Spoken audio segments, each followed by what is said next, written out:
따라해 보시기 바랍니다. 사랑을 남겨야 합니다. 사랑을 남겨야 합니다.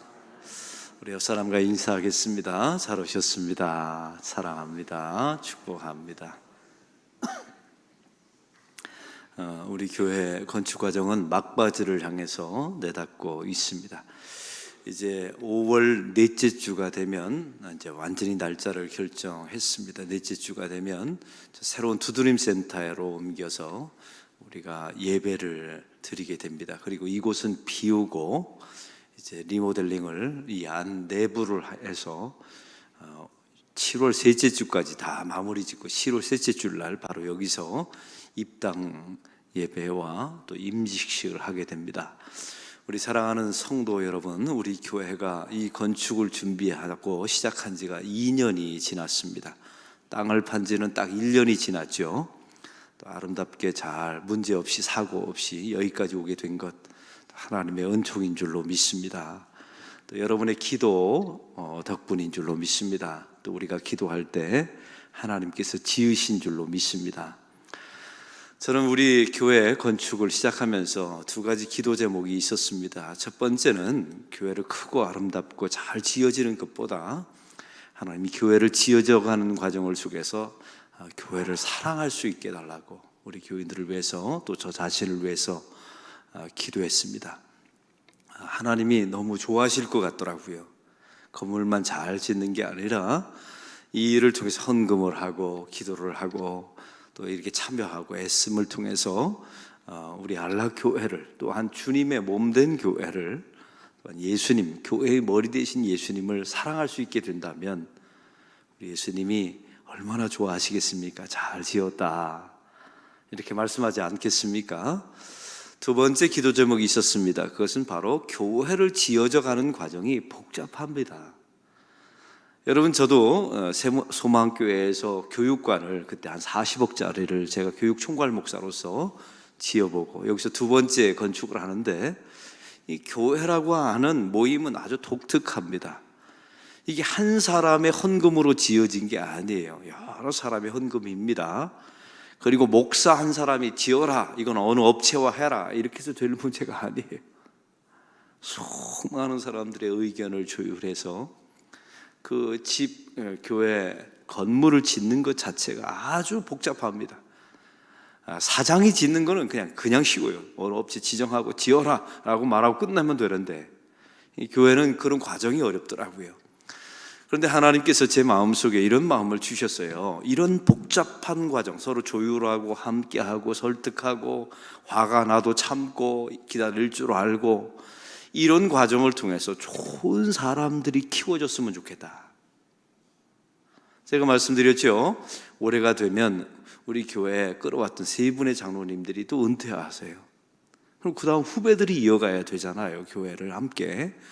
그러면 이런 사역을 통해서 좋은 리더들이 야, 저분은 교회를 맡길 만하다.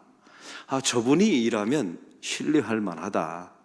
아, 저런 분이 일하면 사람을 잃지 않고도 저렇게 교회를 함께 일을 잘 해내가는구나. 이런 훈련하는 과정이 또 만들어져 가는 과정이 분명하게 되지 않겠습니까? 이걸 위해서 담임 목사로서 기도를 했습니다. 저도 만들어지고요. 목사가 부족하지만 사실은 우리 목사 세계에 유명한 전설이 있다고 말씀했잖아요. 교회를 안 지어본 사람과는 목회를 논하지 말라. 그래서 이런 지어져 가는 과정을 통해서 목사도 좀 만들어지고요. 또 한 가지 제 마음속에 이 교회를 짓는 과정 속에서 주신 선물이 있더라고요. 이게 토요일 날 새벽 예배입니다. 제가 보니까 이 자리에 평소에는 안 나오시던 우리 항존직들이 나오십니다. 저는 그게 너무 감사해요. 교회 건축 과정이라도 토요일 날 나와서 교회 건축을 위해서 함께 기도한다는 것이 얼마나 귀합니까? 그래서 너무 감사하고 또 우리 하나님이 좋아하시겠다 싶습니다. 근데 제 마음속에 우리 교회는 또 금요 차례가 없잖아요. 왜냐하면 이유가 하나 있어요. 새벽에 집중하기 위해서. 그래서 교회 건축이 끝나더라도 이 토요일 날 항존직과 함께 교회를 위해서 또 자신의 가정을 위해서 기도하는 이 모임만큼은 그냥 끌어가고 싶다라는 마음에 감동이 있었습니다. 여러분의 마음은 어떠십니까? 저는 이런 마음을 가지고 우리 교회가 좀 기초가 든든한, 그래서 토요일마다 이렇게 새벽에 나와서 금요일초라도 없는 교회니까 와서 교회를 위해서 기도하고 나라와 민족을 위해서 기도한다면 우리 교회가 다 지어져 간 후에도 아주 기초가 든든한 우리 교회가 될 줄로 믿습니다. 이것이 하나님께서 우리에게 주신 선물이라고 믿습니다. 여러분 생각 자체가 너무 다르죠. 어떤 분은 이게 짐이다, 의무다 이렇게 말하지만 목사인 제 눈에는 또 하나님의 입장에서 보면 이거는 우리에게 주신 선물이잖아요. 기도하지 않았던 사람이 기도할 수 있는 기회, 그게 의무이든 책임이든 말이죠. 이를 통해서 우리 신앙이 좀 더 견고해지고 우리 교회가 든든한 반석 위에 서가는 역사가 일어나게 될 줄로 믿습니다. 이런 감사들이 너무너무 많습니다. 오늘 말씀을 통해서 사도 바울의 마지막 편지를 보겠습니다. 신약 성경에서 제일 먼저 기록된 책은 마태복음이 아닙니다. 데살로니가 전서예요. 연대 순으로 본다면 신약 성경 마태복음서부터 계시록까지 제일 먼저 쓰여진 성경은 데살로니가 전서입니다. 그러면 시간상으로 가장 마지막에 쓰여진 성경의 신약의 책은 무엇이겠습니까? 그게 바로 오늘 본문의 디모데 후서입니다. 이 디모데 후서는 세 가지 성격을 가지고 있습니다. 첫 번째는 옥중서신입니다. 사도 바울이 감옥 안에서 쓴 서신이에요. 그가 편안하고 모든 것을 다 누리고 있는 가운데서 쓴 편지가 아니란 말입니다. 가장 고통스럽고 힘든 시기에 쓰여진 편지가 바로 오늘 디모데 후서입니다. 그래서 유서 같은 편지예요. 결국 이것이 사도 바울의 마지막 편지가 되고 이 편지를 쓴 후에 사도 바울은 목이 잘려 순교합니다. 이게 마지막 편지였어요. 두 번째는 이게 개인 서신이었습니다. 어떤 공적으로 교회를 향해서 쓴 편지가 아니라 개인적 디모데, 자기가 가르쳤던 후배 또 후임자 아들 같은 디모데에게 썼던 개인적인 편지입니다. 근데 이 개인적인 편지가 경전이 되었다는 사실은 기가 막힌 하나님의 섭리입니다. 여러분 한번 생각해 보세요. 여러분이 누구에게 2000년 전에 개인적으로 편지를 썼는데 그게 한 종교의 경전이 되었다, 성경이 되었다. 이거는 엄청난 기가 막힌 일입니다. 사도 바울이 이걸 상상이나 했을까요? 아니요. 그렇게 쓰여진 이유가 있어요. 한 개인의, 또 개인을 위한 편지였는데 그게 기독교의 경전이 되고 성경이 된 이유는 이게 첫째, 성령의 감동 가운데 쓰여진 편지이기 때문에 그렇고요.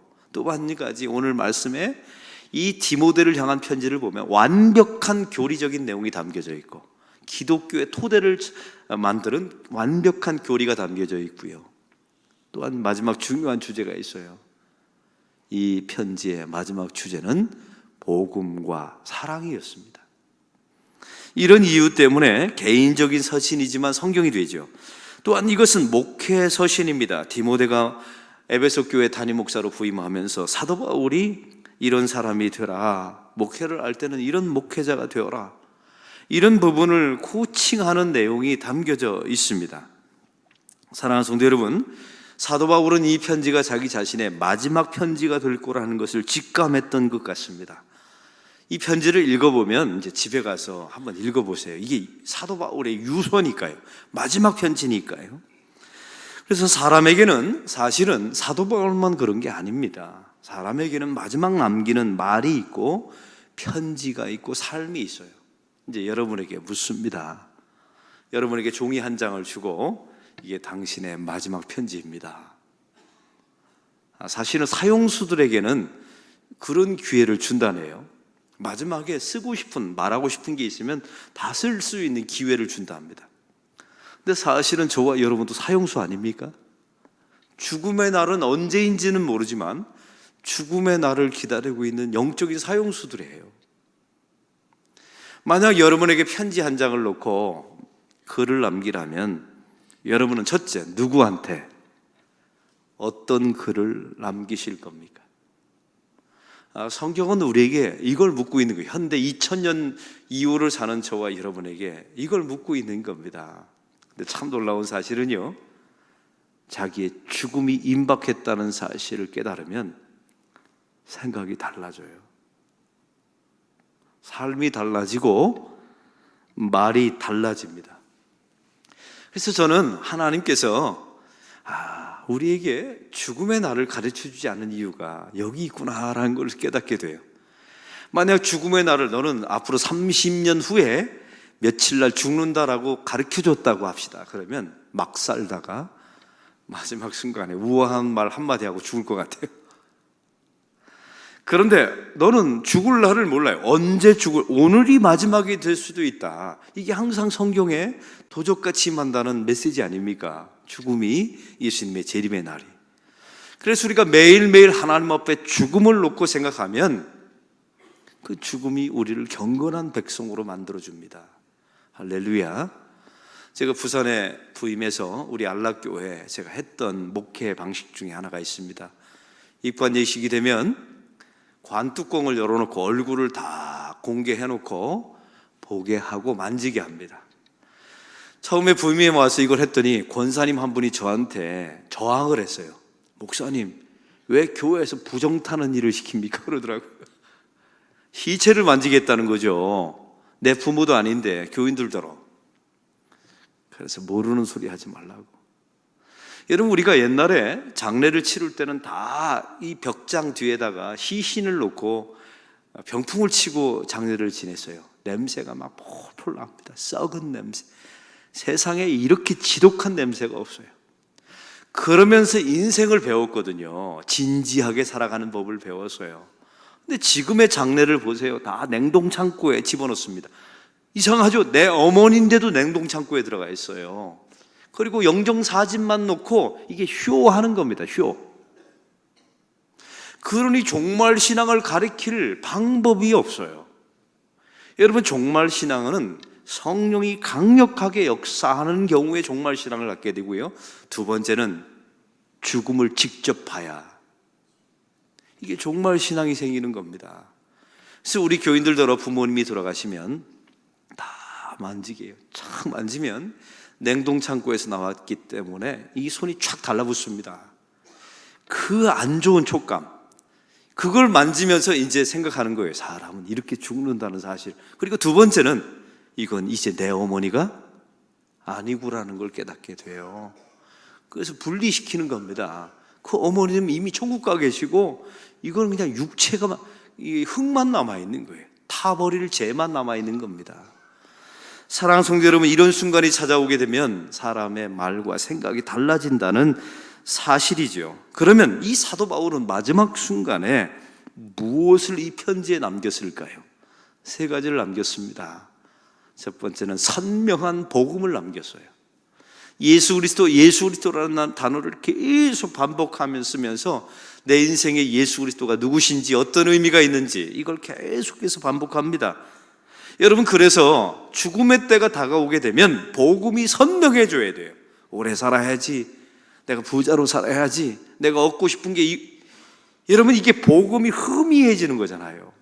오히려 마지막 순간이 다가오면 십자가가 선명하고 예수 그리스도 대속의 의미가 선명하고, 지금까지 자기계발서 같은 세상의 설교를 들었을지라도 이제는 복음적 순수한 피 묻은 복음의 설교를 들었을 때마다 저 메시지가 좋다, 그렇게 가고 계시는 거 맞죠? 복음을 남겼습니다. 그리고 사도 바울은 사람을 남겼어요. 디모데를 남겼죠. 여러분, 사도 바울은 결혼을 한 적이 없어요. 그러니 자식이 없죠. 하나님께서 그 디모데에게 기가 막힌 자식을 주십니다. 이 바울에게 기가 막힌 자녀를 준대. 그게 디모데, 영적인 아들. 그래서 오늘 본문의 말씀은 1절에 이렇게 시작합니다. 우리 2절을 다 같이 읽겠습니다. 2절입니다. 사랑하는 아들 디모데에게 편지하노니 하나님 아버지와 그리스도 예수 우리 주께로부터 은혜와 긍휼과 평강이 내게 있을지어다. 사랑하는 아들이라고, 내가 너를 낳아놓으라고 사도 바울이 디모데를 향해서 이런 표현을 쓰게 되죠. 사람을 남겼어요. 복음을 남겼고 그렇기 때문에 그게 편지가 성경이 되었다고 말씀했잖아요. 복음이 들어있기 때문에. 그리고 두 번째는 사람을 남겼어요. 그를, 사도 바울을 뒤로 이어갈 동역자이면서 후임자이면서 아들 같은, 영적 아들 같은 디모데를 남겼단 말이에요. 여러분이 이 땅에 떠나갑니다. 자식 말고 영적인 자식이라고 말할 수 있는 사람이 있나요? 이 두 종류예요. 저 사람을 통해서, 나는 저 사람을 통해서 예수 믿게 되었다. 그게 여러분의 영적인 자녀이죠. 그리고 저 사람이 나의 영적인 모델이다. 그리고 나는 저 사람을 따라 삼고 싶다. 우리 교회 원로 장로님들이 저는 참 존경스러운 이유가 있어요. 그 뒤에 영적인 아들들이 있더라고요. 본인이 이 사람은 내 영적인 아들이다라고 말하는 건 무효예요. 그 아들이 저분은 나의 영적인 아버지입니다라고 말해야 그게 진짜입니다. 근데 우리 원로 장로님들이 그런 분들이 계세요. 저는 좀 가난하고 병들었을지라도 진짜 그리스도 안에서 하나님의 성공적인 인생이라고 믿습니다. 승리하는 인생이에요. 왜? 영적인 아들을 남겼잖아요. 바로 우리의 인생도 마찬가지입니다. 그리고 마지막에는 사도 바울은 사랑을 남겼습니다. 그래서 오늘 본문에 사랑하는 아들 디모데에게, 신뢰하는 아들이 아닙니다. 맡길 만한 아들이 아닙니다. 사랑하는 아들이라고 편지를 남깁니다. 이 바울과 이 디모데가 어떤 관계였는지를 아십니까? 동역자, 협력자였습니다. 후임자였죠. 그리고 그 다음이 중요합니다. 사도 바울이 순교한 후에 디모데도 순교합니다. 이게 중요해요. 그 길을 함께 따라갑니다. 더 놀라운 사실은 이게 이제 전설인데요. 이게 전설인데 거의 사실이라고 믿는 전설이에요. 이 바울의 무덤 밑에다가 디모데의 무덤을 묻었답니다. 자기 시신 밑에다가 교회 나중에 후세 사람들이 디모데의 시신을 거두어다가 바울의 시신 밑에다가 묻었다는 거예요. 이 사람은 진짜 바울의 아들이다. 그리고 바울이 목숨보다 사랑했던 사람이다. 여러분, 이 바울의 인생, 디모데의 인생을 보세요. 부럽지 않으세요? 왜 얼굴이 이렇게 저는 굉장히 부러워요. 왜냐하면 이렇게 죽어야 되고 이런 사람을 남겨야 되고 내 위에 그런 사람이 있다는 것. 제가 캐나다의 밴프라고 하는 지역에 여행을 갔어요. 근데 밴프라고 지역 가였더니 이렇게 납골묘가 있는데 아주 너무 유럽에 그 납골묘는 기가 막히게 아름다워요. 근데 이게 마를린 먼로에 이렇게 유골이 있는 작은 식장이 있더라고요. 마를린 먼로가 누군지 아시겠죠? 유골함이, 마를린 먼로가 죽어서 화장을 해서 유골함을 했는데 그 장례식에서 가장 비싼 수십억 원짜리 자리가 있답니다. 그 마를린 먼로의 유골 바로 밑에 자리가 가장 비싼 장소래요. 서로 재벌들이 그 밑에 들어가려고. 그래서 이 헛짓거리들 하고 있구나. 이런 일이 벌어지면서 저는 그 장소에서 누가 생각났냐면 바울과 디모데가 생각이 났어요. 이건 돈 주고 산 자리가 아니잖아요. 그 사람이 나의 영적인 아버지예요. 그리고 내 영적인 아들, 사랑하는 아들입니다. 함께 복음을 위해서 순교했어요. 둘이 나란히 위아래로 묻혀있는 이 모습을 상상해 보십시오. 기독교는 이런 걸 따라가는 게 기독교입니다. 마를린 먼로 밑에, 아름다운 여인 밑에 수십억 원을 주고 자기 납골당을 마련하는 이런 이상한 짓 말고요. 사도 바울은 그래서 그에게 사랑을 남겼다는 사실입니다. 여러분, 이 선교적으로나 목회적으로 보면 이 바울과 디모데는 너무나 달랐습니다. 동역자였죠. 이 사도 바울은 철저하게 계획적이었어요. 한 도시를 지나고 또 한 도시를 지나면서 철저하게 어떤 일 중심의 사역자였어요. 근데 디모데는 참 놀라운 게 아주 치밀하면서도 감성적이면서도 관계적인 사람이었어요. 그러니까 하나님께서 이 사도 바울의 부족한 점을 채워주려고 디모데를 붙여주신 거예요.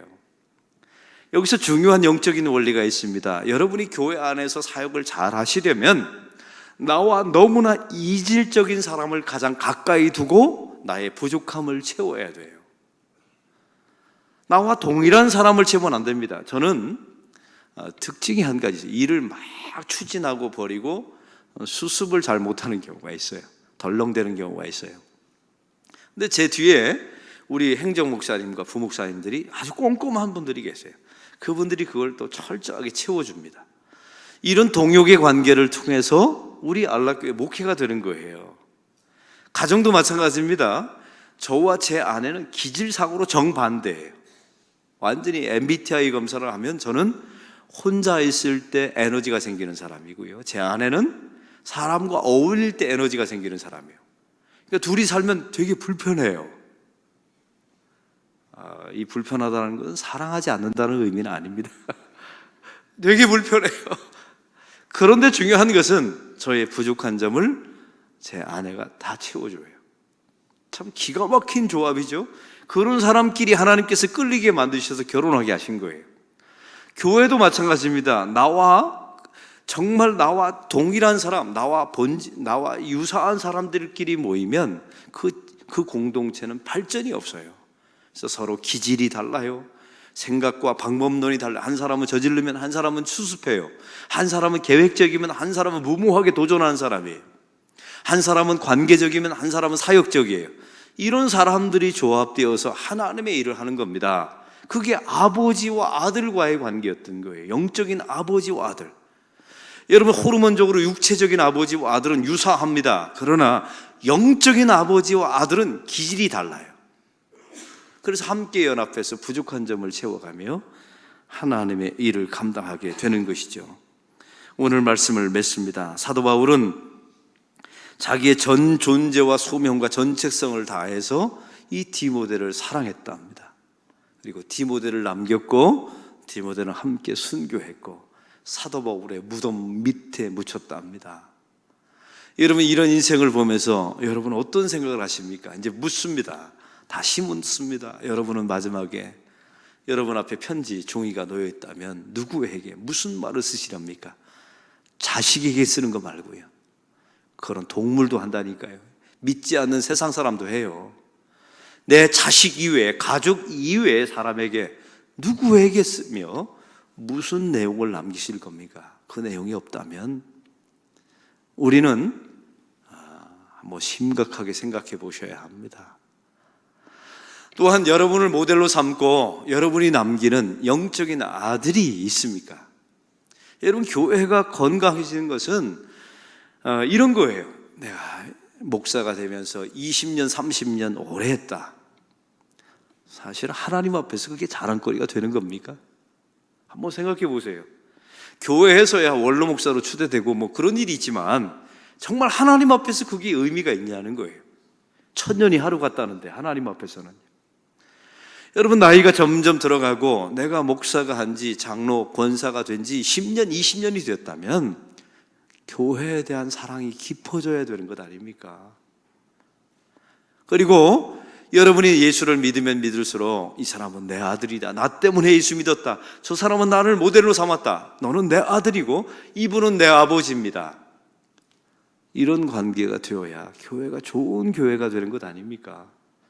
그런 목사를 만나야 여러분 교인도 참 좋은 교인이 되고, 그런 장로님, 당회에서만 일하는 장로님 말고요, 권사에서만 일하는 권사 말고 저분은 내 영적인 어머니입니다.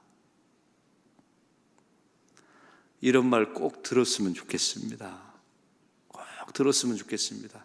제가 이 말씀만 전하고 끝냅니다. 저는 28년 전에 목회를 처음 시작했어요. 그때 제 교회, 영은교회 김동호 목사님이라고 하는 분이 와서 강의를 해주셨어요. 그분이 강의를 너무 잘하시고 또 저와 같은 기독교 교육을 전공하셨어요. 교회 교육에 관심이 많으시고, 그때 제 마음속에 나도 저런 분과 같은 길을 걸어야지. 기독교 교육을 잘하는, 교회 교육을 잘하는 목사가 돼야지. 그리고 저분처럼 책을 써야지. 그래서 책을 쓰고 기독교 교육 MA를 들어가서 교육 전체 총괄을 하는 목사의 길을 걸어갔어요. 책을 썼을 때 제가 김동호 목사님한테 책을 보내면서 당신이 나의 영적인 아버지 같은 모델이었습니다. 이 책에 서평을 써주십시오 했을 때 그분이 너무너무 좋아하면서 기꺼이 서평을 써주셨어요. 여러분, 이런 관계가 저와 그분과의 관계도 있었고 곽선희 목사님과 저와의 관계도 저는 너무 부족하지만 당신이 나의 영적인 아버지 같은 분이십니다. 그분도 허물이 있지만 당신이 저의 목회를 위해서 평생 기도해 주십사 부탁했던 적도 있습니다. 여러분, 그래서 부족하나마 저의 목회가 여기까지 오게 된 것입니다. 저와 여러분도 마찬가지입니다. 교회 안에 이런 관계를 잘 맺어가면서 사역한다면 좀 우리가 부족한 점이 있더라도 우리 안락교회가 참 좋은 교회. 그래서 한 사람을, 참 우리 교회는 기가 막힌 게 있어요. 한 집안을 딱 당기면 40명, 30명이 따라 나오는 가족이 있어요. 어느 가족인지는 너무 궁금해하지 마세요. 우리 교회에 있어요. 사돈의 8촌 딱 당기면 엄청나게 많이 따라와요. 이런 교회도 좋은 교회이지만 진짜 좋은 교회는 바울 하나를 딱 당겼더니 그 밑에 디모데 밑에 그 다음 아들이, 그 다음 영적 아들이 쭉 따라, 이런 관계가 되는 교회가 진짜 좋은 교회입니다. 저는 우리 안락교회가 이런 관계가 이어지는 안락교회가 되기를 소망합니다. 그렇게 될 때 우리 안락교회는 진짜 건강한 교회, 숫자에 관련 없이, 교회 크기와 관련 없이 진짜 주님께서 야, 이 교회는 기가 막힌 교회이다, 이렇게 말씀을 듣는 교회가 될 줄로 믿습니다. 일을 열심히 하는 것도 중요하지만 사람을 남기시고 사랑을 남기시는, 그리고 직분자가 점점 되어갈수록 교회에 대한 사랑, 성도에 대한 사랑이 깊어지는 우리 안락교회 또 성도들, 목회자가 되기를 소망합니다.